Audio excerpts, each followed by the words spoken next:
started because it's running into like 5 o'clock already. Okay. Can everyone see the screen?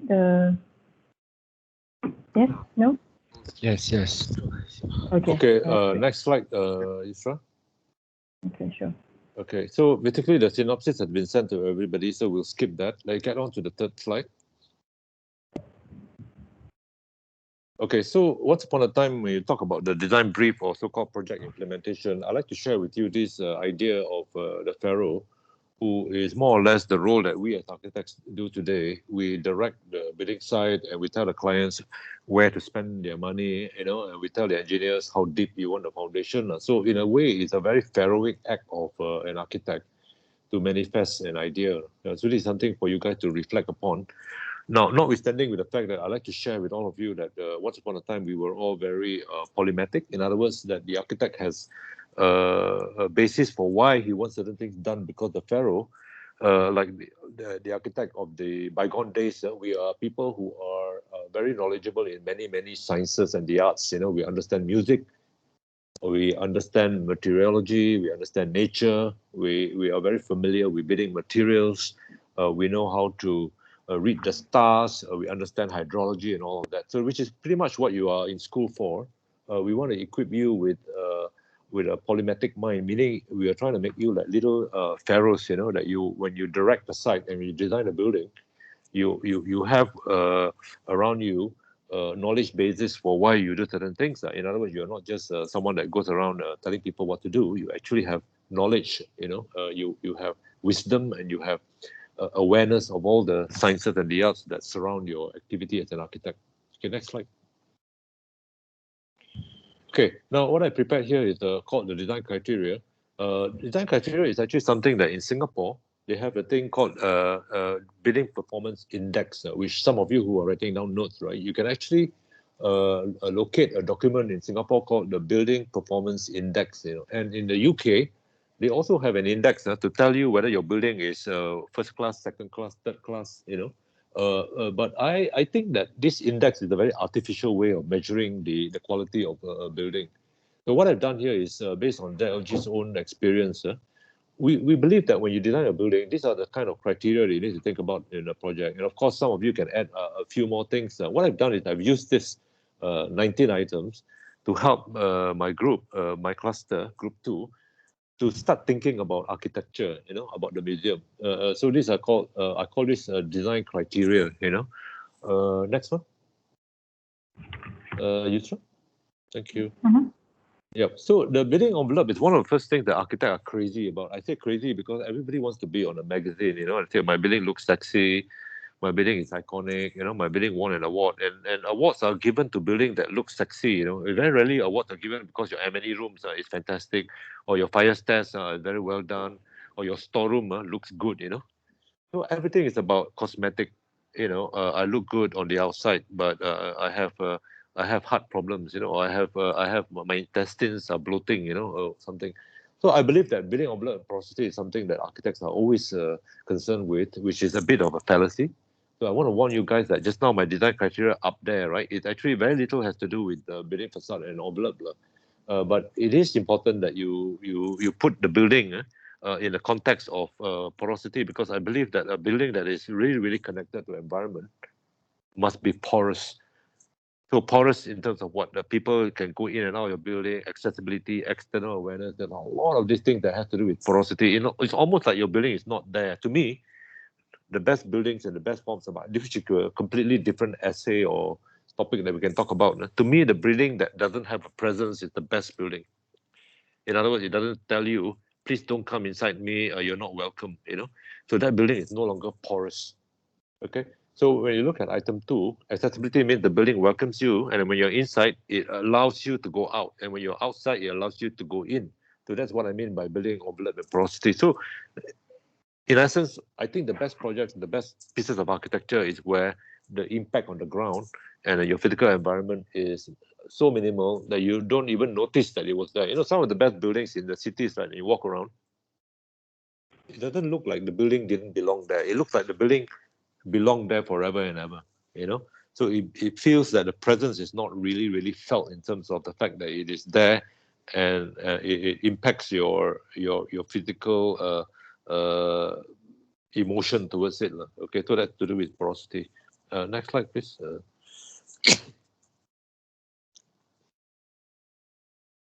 A bit on the facade again. All these things like windows and maintenance and wind loads and all that, it actually forms the urbanity of your program. So to me, our museum site, for example, they already have these two. I would like to call them monsters. We have these two monsters, and you coming in, you're a tiny little David. A little guy. For those of you who have read any scriptures at all, right? David comes along, and they have these two Goliaths left and right. Yeah, what is it that you need to do with this building is that you need to understand your materials. What is your support philosophy? Like, all these materials that you put on the facade has to do with airflow, has to do with the door design, it has to do with the wind direction and all that, right? It's like you're a tiny little fella, but this is the context of what you do. Your building envelope makes sense of, like, should your building be like a Philip Johnson structure? In other words, it's glass. In other words, you notice these two giants, but you don't notice that David is there in the middle. So those are all to do with facade materiality and how you perceive your building to be conceived or to be read between these two giants. The next one. Okay, so what you do in a typical space plan to me is that you got all these, you've got this general, like 23 items. There is this idea of, like, ingress, visitor parking, lift lobby, archive room, storage. So what I'm doing here is just to let you know that this is a very standard thing. When you do a plan, right? For you guys who are quite young, you might not know what is the content of a building. I just throw this at you and I say, okay, what do you think? What do you mean by archive? What do you mean by a TMB substation? What the hell is that? Do I need a TMB substation for such a small building? The answer is no. So this is just like a checklist. Do I need a bookshop? You say, no, I don't want a bookshop. Why do I need fire stairs? Why do I need fire stairs? Because they say, oh, fire stairs, 2-story building, is less than 6 meters, 12 meters. So actually, I don't need fire stairs. Agree, don't need fire stairs. So these are just a checklist. Next one. Okay, so basically, the museum program, right? I just took a random. To me, I did it randomly.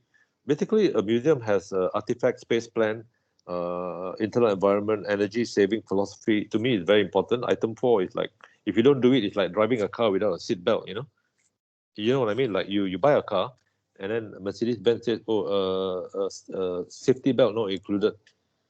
It's a joke, right? So basically, when you design buildings and you don't have an energy profile for the building, it's a joke. You are a joke, because energy is a resource that's very, very important today in architecture. So it is a must that you must have some strategy how you can cut down energy in your project. Okay, next one. Okay, so I asked the question now, right? Humanity, and I shared it with my cluster and the so-called group.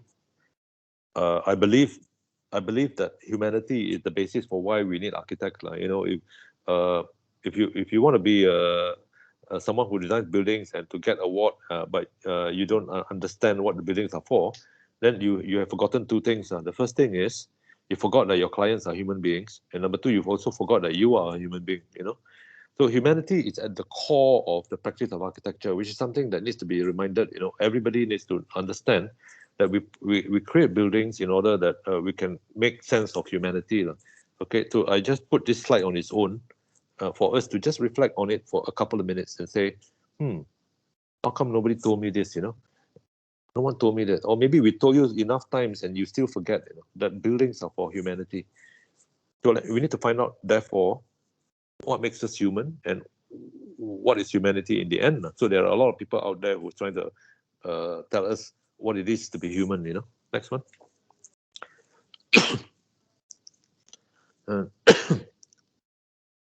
I don't think I got COVID, but I'm saying that I'm. You all excuse me. I'm a bit coffee today. Maybe I took too much coffee. Okay, so one of the other things that has been happening to a lot of architects is like, and especially students, is that there is a separation between you and nature. In other words, when you do buildings, right, it's like you're in mask, you're wearing gas and you're breathing carbon dioxide. You know, like you're not a human being. You don't connect to three things: ventilation, which is fresh air; water management, which is the rain; and we've got things called daylight. You know, for some reason, when I talk to architects, like every architect I talk to, right, they don't realize that these three things, except Yong surprises me. You know, when I talk to him, like he actually realizes that these three things are free of charge, because there's probably like less than 35 people in Malaysia who actually understands architecture should use these three things, which are free of charge: fresh air, water, and sunlight. How many architects do you really think? Because if you work with these three things, then you are connected to nature, you're connected to the universe, you're connected to this thing called the practice of architecture, which is to make you humane. Because these three things are free of charge. You don't need a bill. There is no utility agency. There's no company that comes to you and say, please pay your sunlight bill this month, you know. You owe me so much because your window is so big and there's a lot of daylight coming to your bedroom. So your bill this month is 300 ringgit. Okay, you might laugh, right? But there are so few architects in the world, on the planet, who realizes that these are the three things that are supposed to make your buildings humane. Okay, next slide. So what did Alan Watts say? He's like, you know, Alan Watts says, therefore, to become more aware of yourself is to say that a distance is relative. So this is a slide that I just put in as a teaser. Let's not talk about this slide too much. It's just a teaser. Alan Watts says that you need to know who you are before you can design something for someone else, you know. You know what I mean? Like if you can't design a shirt for yourself, don't advise people what underwear to buy, you know, what color bra you should buy, you know. If you yourself do not know your own body and you don't know yourself, what makes you think you can design a house for someone else, you know? So this Alan Watts points to the idea that we must know who we are. In other words, we are human beings designing buildings for another human being. So, but you need to recognize who you are first. You know, if you think you are a robot, you know, you're using AI and you want to do parametric, it's like you are from Mars. You know, you are interplanetary being. Then okay, you design for those type of people. You know, but if you're a human being, then you must recognize the sunlight is there, daylight is there, rainwater is there, fresh air is there. Why is it that you're not giving this to your clients? You know. Okay, next one. And then this other guy that inspires me a lot is just a conversation. This is another teaser to tell you, like, you know, when you're designing, right, you can't lock yourself in the room and be inspired like a poet. You know, you think you're a poet and you have a lot of ideas, right? Architecture is a conversational, what do you call that? It is a kind of a vocation that requires you to talk to people. So what I always tell my students and to a lot of my friends and colleagues alike, we say that conversational theories suggest that if you have more conversations, you create intelligence. You know, it doesn't make you smarter, but what you do is you create a lot of intelligence through conversation. And I think another guy who said that is Mark Pagel in his book called Wired for Culture.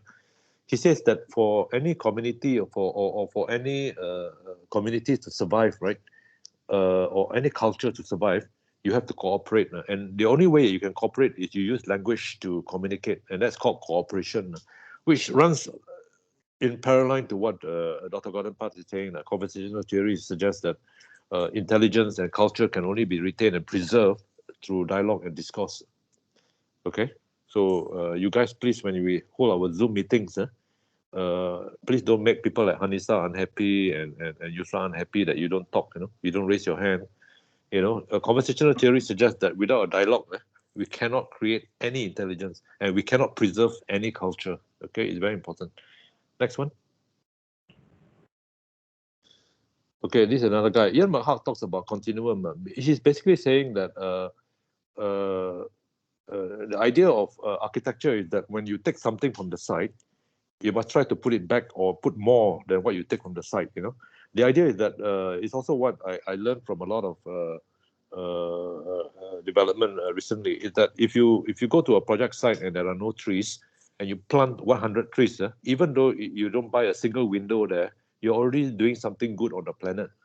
So this is what Ian McHugh talks about, you know, the exchange and trading off with nature and the site, is that whenever you're trading off with the planet, right, you are exchanging assets, you know. You go, as you're an architect, you go there, you sharpen your knife and you start doing things to the side.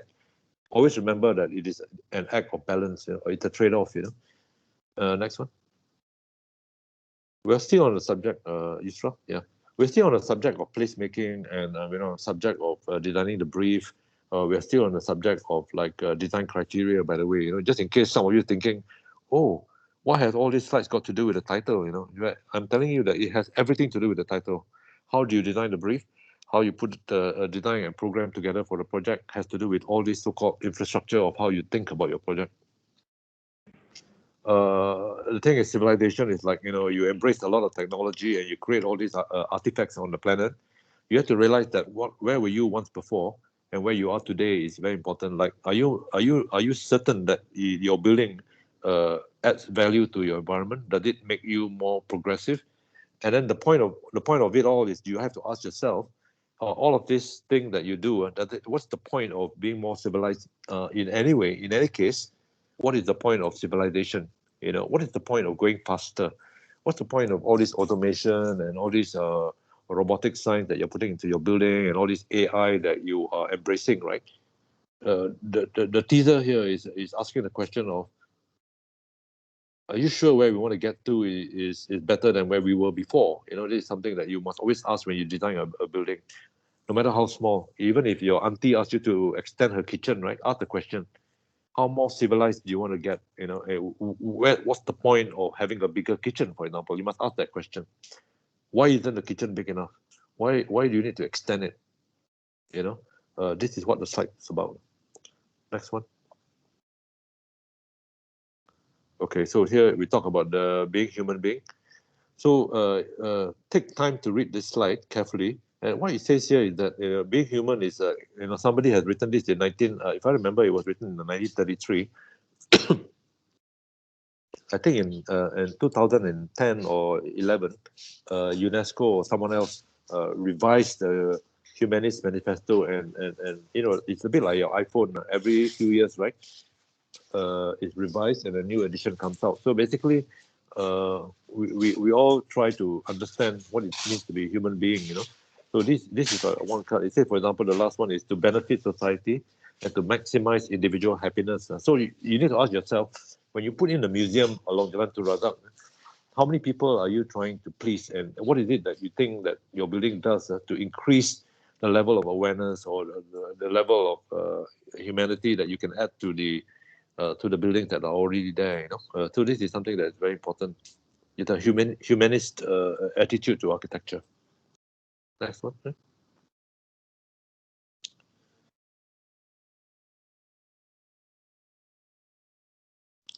TCQ is like time, cost, and quality. Of course, you know, if you got 20 cents, then someone asks you to put a building, which is often the case. They give you 20 cents and say, please give me an award-winning building, you know.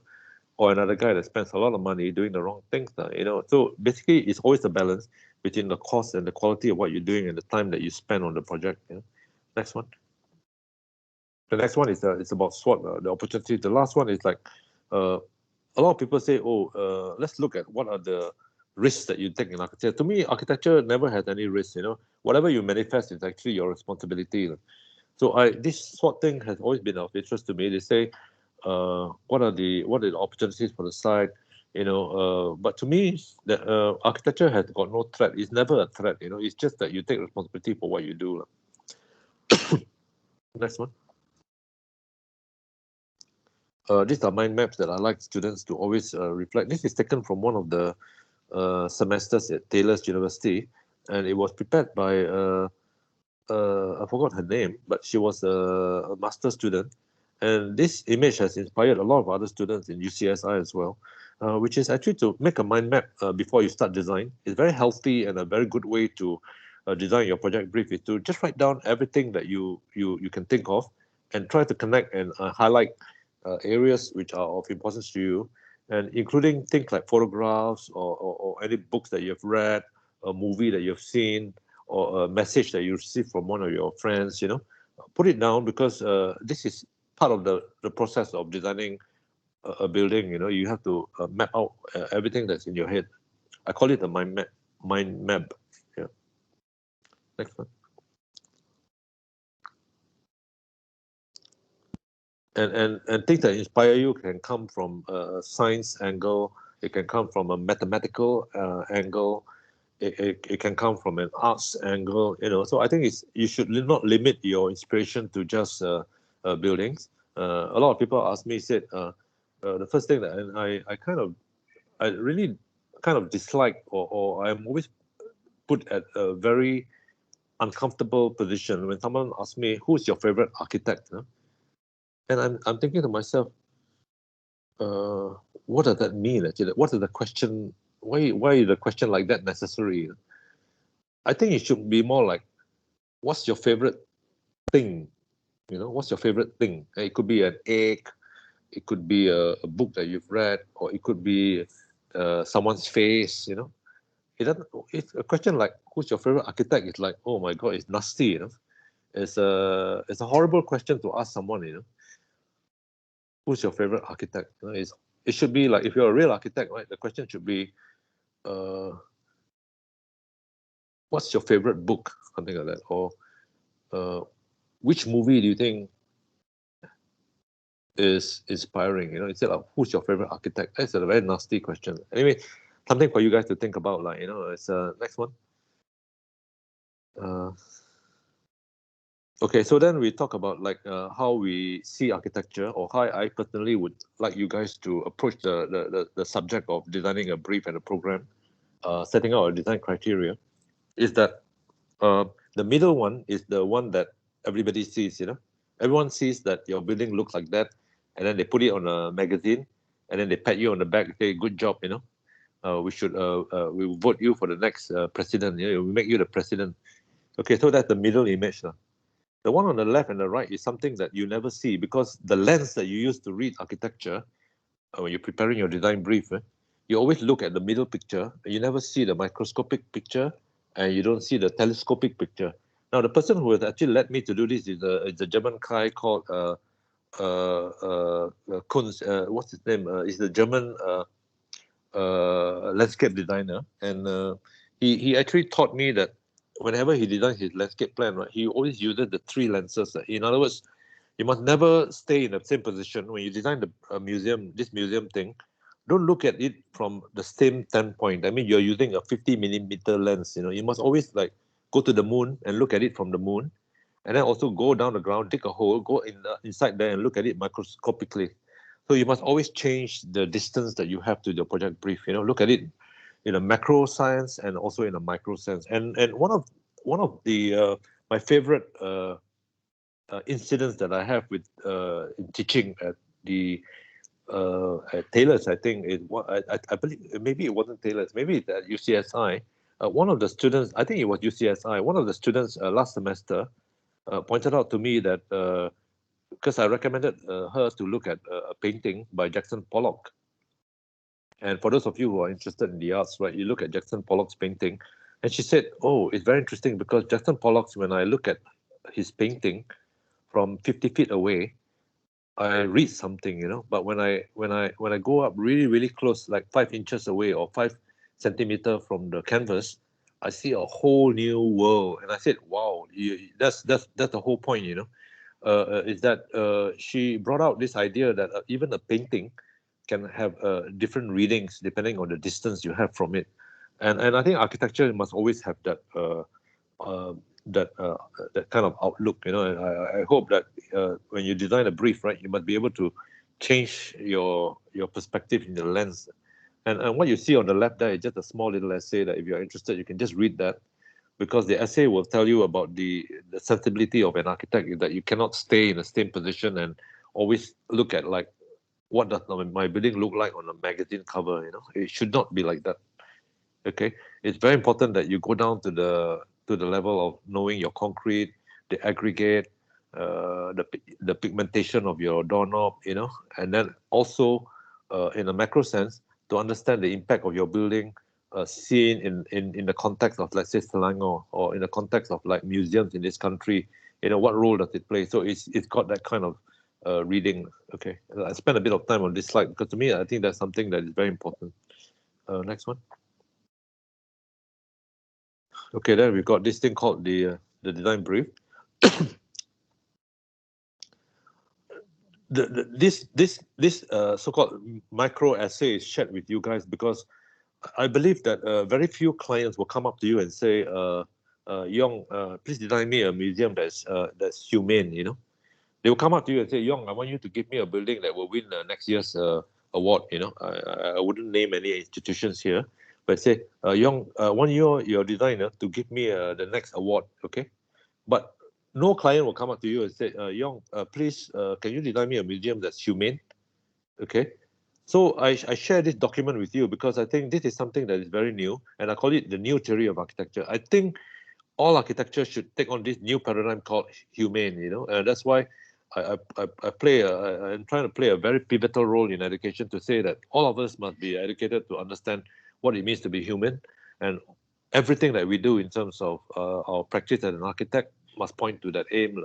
So I just produced this essay because I think some of the elements that makes it humane is well-being and our separation from the universe, and how to bring that separation to a close. Meaning you got to bring back our awareness of the three gifts that we have from the planet, you know, which is the fresh air, your wind, your natural ventilation, your daylight, and your rainfall, you know. So that makes it all more biophilic. So this is a document that I think is very critical when you design a brief or when you're designing a project, and when you put in a criteria, right? It's like how much of the gifts that you have, which is free, is playing a role in your architecture, and why is it that you're not allowing that, you know? Next one. And of course, the other element is to say that design process is never very linear. It is cyclic, or it is empirical, or it's spherical. The idea here is that when you address the design issue, you must never say, I start from step 1 and I can only talk about item 17 when I finish item 16. It's not like that. So this essay talks about the fact that design brief is not entirely linear.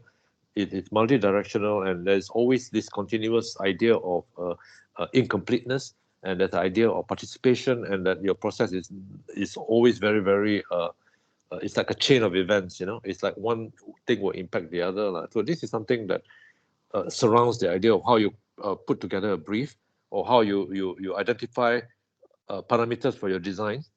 Remember that it is not linear, and it is always changing, and you can go backwards and forwards, and you can address it in coming in from a very different angles all the time, you know. It is never static. I suppose that's the point I want to make here. Next one.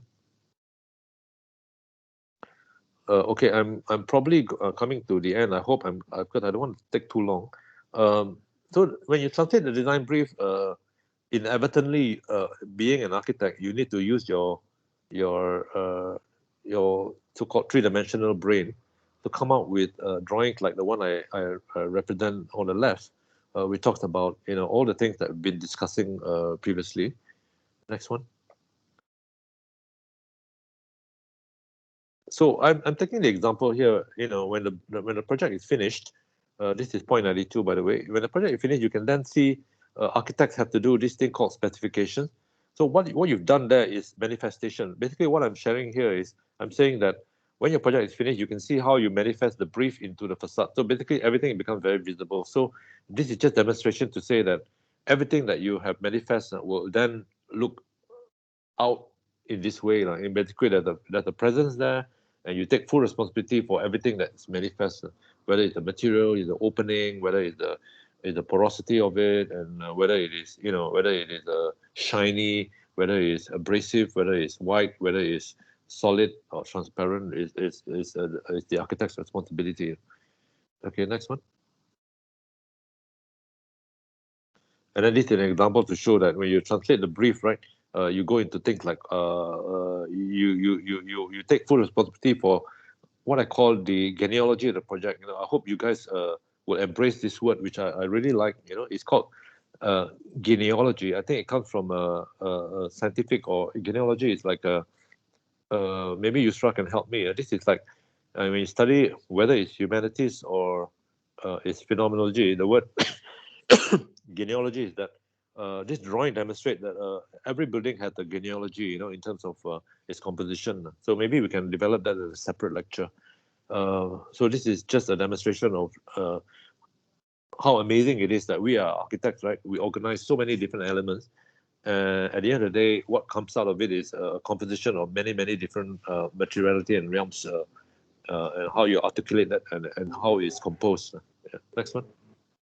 No, wait, I thought genealogy in medicine. Medicine is Yeah, maybe medicine. Adult. Yeah. It's for adult, right? It's for the elderly. Yeah.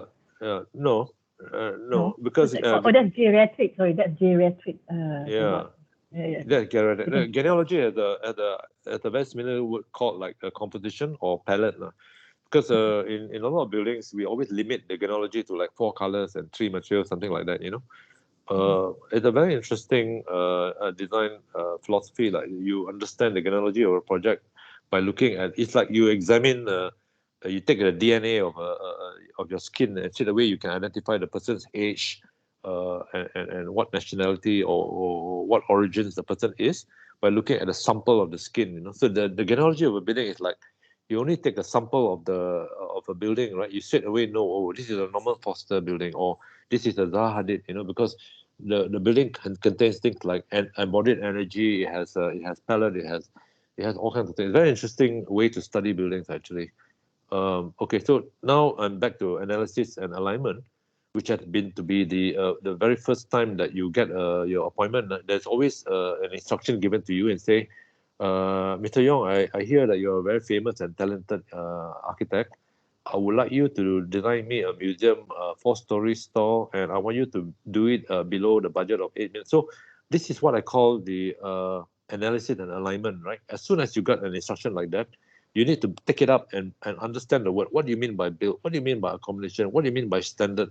What do you mean by end of this year, So all these are so-called parameters. I identify 6 things that happens when you get a letter of appointment or when you are undertaking a project.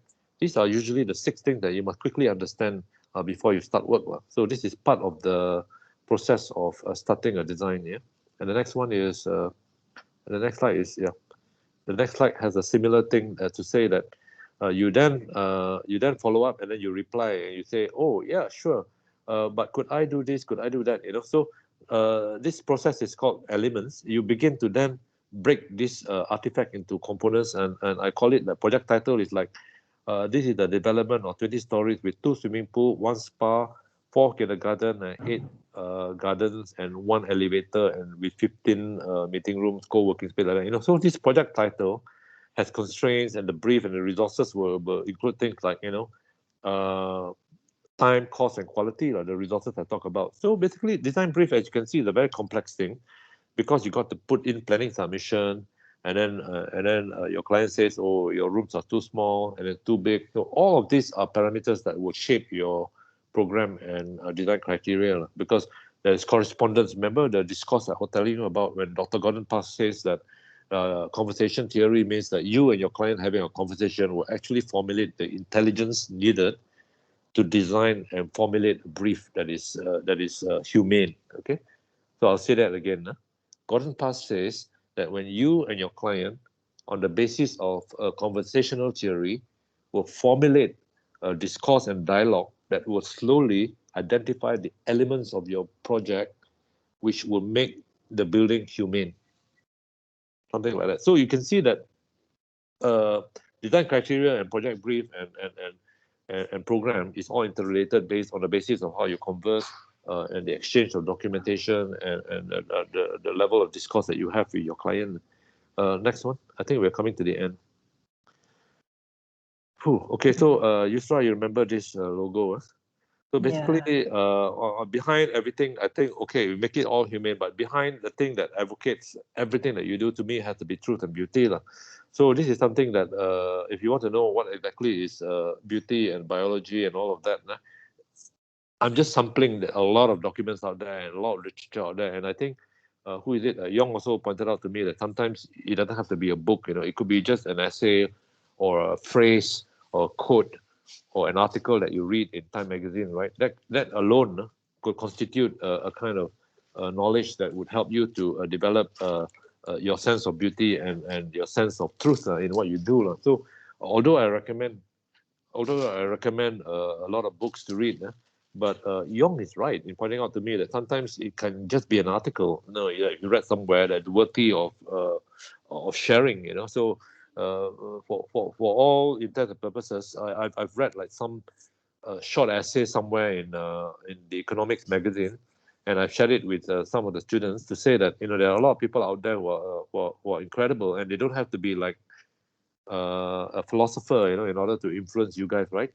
So by all means, truth and beauty is something that is very important. And if you read an article that is worthy of sharing with your colleagues, by all means do that. So I do advocate reading a lot of books, but it can also be an article or an essay or something that someone said to you. Next one. And finally, of course, truth and beauty means that, remember that all design briefs needs to be human because we only got one planet, right? A lot of people say, hey, where's your project site? And I say, well, you need to ask. Your site and my site is the same thing, right? A lot of my friends in Berlin say, hey, where's your project site? And I say, planet, on the planet. I'm not building anything in Mars or Pluto. I don't have a commission. I don't have any clients from Mars or Jupiter. So you got to remember, everything that you do as an architect, right? We have only one site and one opportunity, and that's called planet Earth. Right? That's why I advocate the idea of truth and beauty, because we all share the same site. Whatever nasty thing you do out there in Venezuela, eventually you're going to impact someone who's staying in Macau, and that realization is important, I think. Next one. This is just a sample of like my design consideration. I call it the parts that make the whole, because like the universe, like everything, the parts make the whole means if you put a lousy tacky, if you're irresponsible for like specifying the wrong type of doorknob, and then another irresponsible act that you did is your rainwater downpipe wasn't big enough, and then eventually the parts will make the whole. So I think it needs to be very wholesome, and it's very good that when you design the brief, you have to be very complete in essence of like appointing the right contractors and trusting the work to the right specifiers and all of that. So our building is actually is a conglomeration of a lot of trust, and I call it the parts that make the whole. Basically, the team and then all the components of the building will generate that wholesomeness of like a total building experience. And next drawing. This is probably my last slide, and it's probably my favorite thing to end with. I think Yusra is laughing because she remembers this. I think I believe that beauty and essence and truth and everything lies everywhere. It's not just the architect. We cannot just proclaim to be the people that makes the world beautiful. Architects go around thinking that they are the only people responsible for how amazing the planet feels. They forget that like this guy Jerome Schuring is actually a mathematician. And what he said, writing code is nearly like designing any good building. He says that it has to be beautiful and humane. Even the code, even you see the computer programming, right? When you read the text, it looks beautiful because he believes like code, the only way that any program can appeal to us is that it has to be beautiful, not only in the way that it works, it's how you write the code also needs to be beautiful. So all I'm trying to tell you is that to make your project beautiful, right? Your phone call to the contractor must also be beautiful. You must say nice things to this guy, Otherwise, he will like pour the cement all over the place. You see, he's not going to be nice to you because you are nasty to him. So what Jerome Schuring points out to me is the fact that for you to be a real architect and for you to manifest good buildings, it is, in essence, total design, meaning from the word go, right? It has to be beautiful and truthful, So what he says is that even when you look at computer science and you look at programs that looks amazing, right? When you go underneath and you look at how they prepare the script and the code and the programming, right? Even that in itself is already very, very humane and beautiful. So I just want to end with this slide. I think this must be the last slide, I think. Is that right, Yusra? Yes, it is the last slide. Yeah. Okay, so what I've demonstrated here to you guys is a very, very empirical way of looking at this thing called programming and design criteria to suggest to you that it is not limited to a page with 16 items. You can see how complex it is to come up with a design brief and a program that is sustainable, humane, green, biophilic, and everything else. So I hope this is like a set of slides that take you to the runway. It doesn't tell you how to fly your how to pilot your aircraft, right? But it takes you to the runway and you say, okay, I'm ready to go. It is almost like a primer to prepare your brain and your mind and your soul to say that, you're venturing into designing your first museum. And I'm saying to you that, okay, are you equipped to do the right things? So basically, this set of slides is just to prepare you and take you to the runway, okay? So that you're ready to fly. That's it. I wouldn't say more, but I welcome any comments and remarks. So thank you for listening. Thank you, Huat. Yeah, thank you for that. No, I think I want to add one more thing, and yes, I totally agree with especially when you said when architecture is it's all about glossy magazines, how do I say, not coffee table books, creating images for all these coffee table books or kind of sexy images, and I think one more thing that I would like to add is that our time on Earth it's temporary. We are in a way living on borrowed time, and we have to respect the Earth, the planet Earth as our habitat, and as you can see, some of the buildings or architecture that kind of really want to make a stand or make it tends to be very kind of permanent in a way. So I think it's also important for us to think, how can the architecture, kind of last, for the next 20 years, for the next 50 years, for the next, how, it should be kind of like really flexible to accommodate the future needs. I think we have to kind of have some sort of, preparation in that way, rather than thinking, yeah, it will last for 50 years, but, as you can see that, some of us, some of the buildings, can hardly withstand, time, by then it's either not practical or dying in terms of style or, but I think I like the works. I think Huat's aware of this. I like the works like Cedric Price, where he, actually thinks about how the program itself can be flexible, it can mutate, it can, where the user can take charge of, or take control of the program within any building or within architecture. So it's just looking at things, not being permanent, and also how we speak with the landscape, how we incorporate with, our surroundings. As you mentioned earlier, the earth, the greens, they're all available for free, we just have to incorporate them and enrich our proposal, our architecture. It should be part of it, rather than excluding it only on the perimeters, or we need to include the beauty of our environment or surroundings, and to be so that our buildings actually breathe, be part of the landscape. Yeah. I don't know. Yeah, that's what I would like to add on to this very, very beautiful lecture. Yeah. I think it is not just about, it doesn't just talk about, the program or criteria, but I think it also talks the philosophy behind it. I'm sure, yes, you highlighted, Gordon Park and, a few others who has, I suppose, influenced you very much till this day. So in a way, it's also important for us to kind of, read and,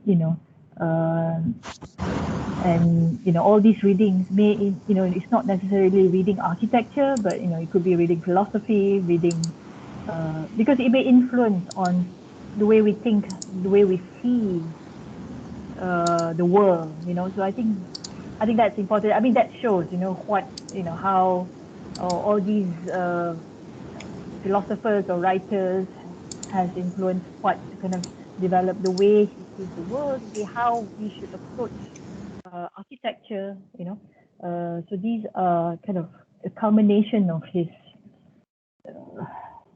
lifetime kind of experience, right? From his studies to his, current practice. Yeah. Thank you, Huat. Thank you. I mean, I appreciate that. I mean, it's a real privilege, to kind of have you to share this with our students. I mean, you have a lot of, years of experience to kind of back you on all these thoughts you're sharing with the students. Yeah. Thank you, Huat. Yes, I would like to open to students here. I mean, do you have any questions or queries on us, or you want to ask? Is there something you would like to discuss further on? Anyone from the floor, please?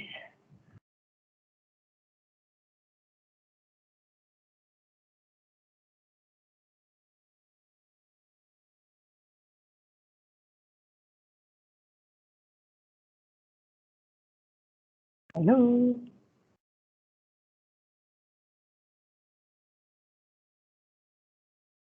We all go quiet again. Okay, we can just randomly pull a name out from the back, Helen Lim, Yong, Michelle, David, Jacob. Yeah. Just pull a name out and then they have to speak now. Okay, Abigail. That is the first name on my list now is Abigail. Because her name is A. Just do a lucky draw. Just put your hand in the bag and then just stir around and say, oh, Helen Lim, can you say something, Helen? Do we have Helen? We do. I don't know. I just randomly call out a name,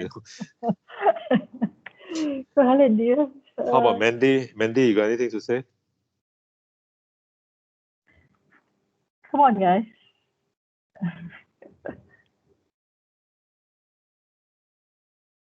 Basically, your thing about temporariness and permanence is a very important agenda today, because a lot of buildings are supposed to withstand a 50-year flood, And in one of my projects, my client not prepared to spend money for what I call rainwater discharge design. They say, your rainwater pipes not big enough, I said, why? According to the design calculation, right? Your rainwater downpipe is supposed to be 150 millimeter diameter. And I said, I know, because your M&E engineer has given you wrong advice. He said, what do you mean? The M&E engineer is asking you to design the rainwater discharge capacity for your sumps to have what we call that a 200-year flood design. That means in the span of 200 years, there will be one day where the rainwater downpipe will get choked up with very heavy rainfall, because based on meteorological design, a flood will happen every 200 years, where the water level will go up to like 120 inches of rainfall. Then I told my client, I said, why don't you save some money and be a responsible human being on the planet and design the building for 50-year flood, meaning that on the 51st year, when it actually floods, give up on the building and then just build it again. So basically all this philosophy of saying, why do we want a building to be designed for 200 years, Whereas in fact, be more empathetic to culture that is about to evolve and change, that we don't need to have this roof that looks like that or columns so big, because one fine day the building needs to come down and make room for other people to express themselves, for other cultures to be able to express their needs. How do we know 200 years later that like, for example, another thing that I told my client, I said, why you need a basement for 200 cars? How do you know, like, next year the whole planet will stop manufacturing car, because if you're caught driving a car, people will throw stones at you, because you are a irresponsible human being. I'm just saying, how do we predict the future? Can you imagine a world without cars? I can imagine a world without cars. Because one day somebody will wake up and say, why are we doing all this stupid thing driving around in this four-wheeled vehicle? We're wasting a lot of money and time. So what I'm saying to you is that I agree with your view that architecture must take essence of the fact that it doesn't need to be permanent. And if it wants to be permanent for 200 years, you cannot change the color, you cannot move the window. If someone moves your handrail, you shoot him in the head, because you're taking off my design, that was my design. Don't touch my facade, All these selfish acts of like wanting to put your name and your signature on a planet and say, Don't ever move anything here because this design 100% by me. This is a picture of, this is the portrait of my ego, okay? Don't touch it. Don't move a single line, right? It's over. That kind of architecture is over. Sorry, you can do that in Pluto or Mars, but on this planet, yeah, you're sitting on my side, sorry, so there's all this conversation about permanence, which is very good, I think. Thank you for bringing this up. I think it's very important that people don't get too clingy with what the building is supposed to look like, because next year let someone else take over and whack the roof off and put a plonk a lift shaft into your basement, and just forget it. The basement idea was to say that the cars might disappear in the future, so don't have this hang up like, where's my car park? Not enough, I think we got enough cars on the planet actually already, Things like that are very interesting to question, I'm saying. And I always encourage students when they design buildings, don't worry about car park allocation, because I can talk to the authority and say, we encourage people to walk and use bicycle, All mayors, all city mayors would love that. That's something, there's this group, I don't know if we heard or not, in Australia. They're called the Nightingale Architects. And they are sort of like, they become the developer themselves, and they actually managed to circumvent the bylaws, having car parks. So they suggest that, housing of this price, people don't have 2 or 3 cars, they probably just use bicycles or bikes. So they don't provide a single car park for that housing. So it's all just bicycles, and they reduce, how like in our regulations, like if it's a residential apartment, you need minimum 3 rooms and 2 bathrooms or something like that, right? So for this, they said like, there's no need. So they only provide 1 bathroom, and there's no yard, because the top floor is a yard for everyone. So everyone goes up and sidai baju, basically. And they dry their clothes all on the top floor. So they really changed the housing kind of, not typology, and they sell directly to